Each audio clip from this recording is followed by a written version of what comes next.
Oke, welcome back again. Jumpa lagi dengan Mr. Panambah. Kali ini dengan review tempat wisata.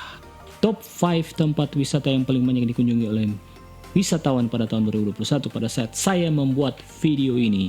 Jadi kalau Anda melihat di layar ini ada perjalanan drive dari sebuah mobil yang menyusuri sebuah jalan yang berada di wilayah Rusia, dan Anda melihat mungkin Anda akan kesukaran mencari tempat-tempat yang fresh atau seperti sungai-sungai yang segar atau pantai-pantai yang indah ya, karena itulah yang mengakibatkan banyak wisatawan datang ke wilayah Indonesia karena mencari tempat-tempat yang alamiah. Jadi bagi Anda yang tinggal di Indonesia atau khususnya yang tinggal di daerah Kabupaten Kepulauan Sangihe, marilah kita menjaga alam, yaitu dari kebersihannya, keindahannya, dan kita harus bersikap ramah agar supaya para wisatawan merasa senang dan nyaman di saat mereka datang dan berkunjung di daerah kita. Dan kita tidak perlu merubah daerah kita menjadi modern seperti ini, karena di tempat lain sudah begitu banyak tempat yang modern. Kita harus mempertahankan daerah kita tetap alami, karena dengan itulah kita akan hidup lebih nyaman. Alright? Nah, ini adalah salah satu tempat wisata, yaitu daerah Kabupaten Kepulauan Sangihe. Jadi kita mulai dari Teluk Tahuna lebih dahulu. Jadi Teluk Tahuna ini adalah ibu kota dari Kabupaten Kepulauan Sangihe yang dipagari oleh pegunungan yang masih hijau. Dan pegunungan ini dipenuhi dengan pepohonan yang bermacam-macam spesies, jenis-jenis tumbuhan dan jenis-jenis binatang yang masih tidak tercemar alias virgin. Nah, inilah yang harus perlu kita jaga. Jadi keasrian alam kita ini yang harus kita pelajari. Jadi kalau pada tahun 2021 kita ini sedang digembar-gemborkan oleh tambang-tambang yang beredar, sehingga ada beberapa pihak yang melakukan protes terhadap beberapa aktivitas penambangan. Jadi kalau yang mau diprotes itu jangan hanya PT-nya, semua aktivitas penambangan itu harus diprotes. Kalau kita hanya memprotes salah satu perusahaan, berarti kita bersifat subjektif. Tetapi kalau kita memang benar-benar menyayangi daerah kita, yang kita protes itu bukan PT-nya, tapi seluruh aktivitas penambangan yang dapat membahayakan atau merusak alam lingkungan kita. Karena wilayah kita kan wilayah yang tidak besar, tidak seperti wilayah Kalimantan. Oke. Nah, tempat wisata yang kedua adalah yang pertama ini ya. Jadi kalau tadi kan hanya introduksi, yaitu Teluk Tahuna, yaitu mewakili Kabupaten Kepulauan Sangihe, ibu kota. Ibu kota dari Kabupaten Kepulauan Sangihe adalah Kota Tahuna. Oke, Provinsi Sulawesi Utara. Kali ini kita akan menuju ke Mangrove Talengen, di mana di sini tambatan yang sangat indah. Di sini saya dan teman saya melakukan fotografi fotogenik untuk mempromosikan wisata mangrove ini. Jadi dari Tahuna ini perjalanannya kira-kira 30-40 menit menggunakan motor atau mobil dengan jalan yang baik, dan setibanya di kampung dan tidak sukar. Bagi Anda yang ingin bertamasya ke Kabupaten Kepulauan Sangihe, katakan saja Mangrove Talengen, dan bukan agak mudah tapi sangat mudah untuk ditemukan. Jadi Anda tinggal, bagi Anda yang mungkin dari Manado, tinggal mengucapkan saya mau ke Mangrove Talengen, atau bagi orang lokal yang ingin ke Talengen, silakan cari di Google atau dimanapun, atau menanyakan orang, Anda akan menemukan Kampung Talengen, di mana Anda melihat bahwa posisi Teluk Talengen itu tenang, tidak digerogoti oleh ombak-ombak, dan Anda bisa melihat pemandangan teluk yang nyaman, asri, menghirup udara segar di mangrove.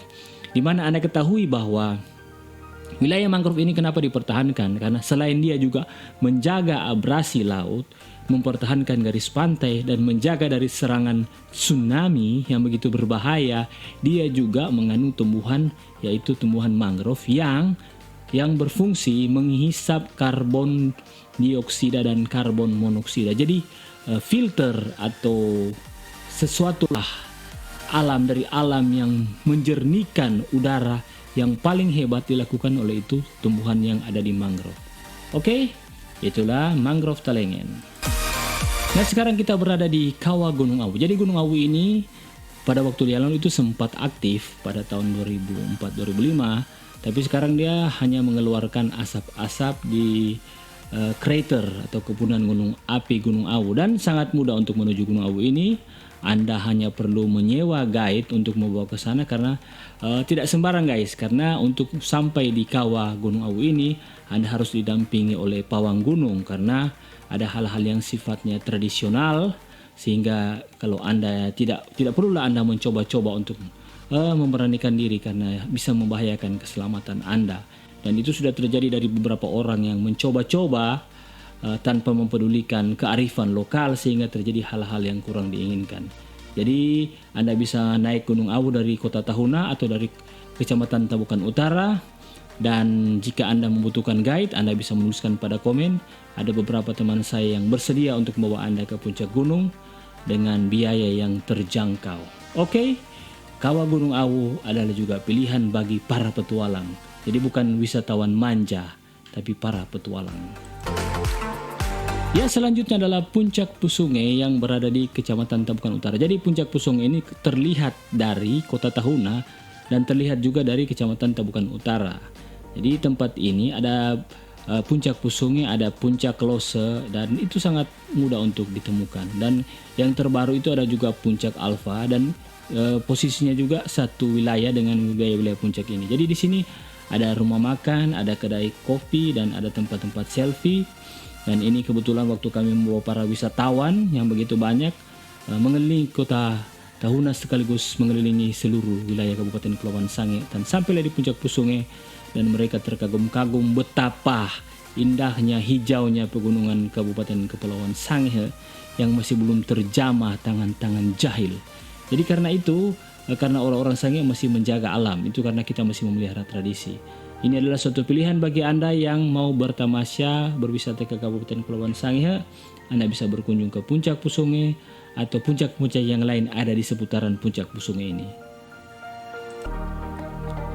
Selanjutnya yang paling tidak kalah menarik adalah Pantai Pananwareng yang terletak di Kecamatan Tabukan Tengah.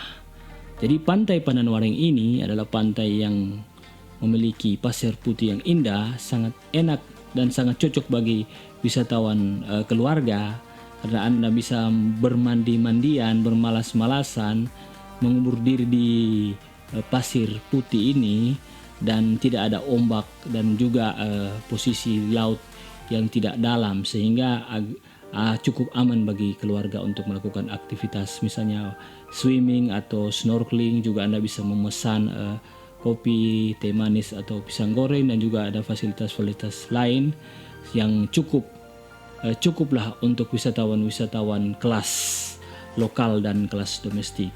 Jadi Pantai Pananwareng ini tidak sukar untuk ditemukan. Anda cukup mengatakan Kecamatan atau Pantai Pananwareng, ingat saja di sini ada tertulis dan mereka akan mengantarkan Anda ke situ. Anda bisa menyewa rental mobil atau rental motor. Dan di orang-orang Sangihe ini bukan agak ya, tapi sangat ramah bagi para wisatawan sehingga Anda tidak perlu khawatir, dan tingkat kriminal juga rendah di Kabupaten Kepulauan Sangihe karena wilayah ini senantiasa menjaga kearifan lokal yaitu kebersamaan dan toleransi yang tinggi.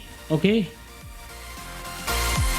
Selanjutnya adalah Puncak Bio. Jadi Puncak Bio ini terkenal dengan bukan kontur ya, tapi degradasi warna biru.